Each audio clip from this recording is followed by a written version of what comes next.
Program SARA ni berkesan. Kita tahu dari segi penerima SARA hampir 9 juta yang ada kan SARA, dan peruntukan untuk STR dan SARA untuk setiap tahun ni sampai 15 bilion ringgit. Tapi yang paling penting untuk SARA ialah penebusan, ya. Jadi penerimaan SARA lebih pada 99% orang yang layak menggunakan SARA. Jadi kita tahu dia sampai ke bawah.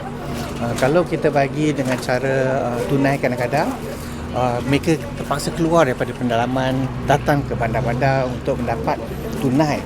Ya, jadi bila dia keluar tu dia kena membayar transport yang keluar.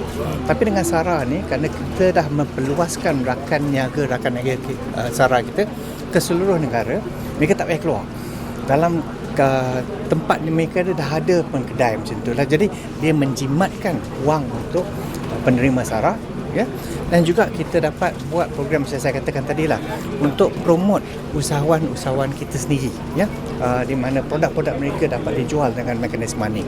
Kita juga melihat dalam program SARA kita buat ni, kita memberi peluang kepada rakan niaga yang kecil, rakan niaga koperasi untuk memainkan peranan, bukan saja niaga yang besar.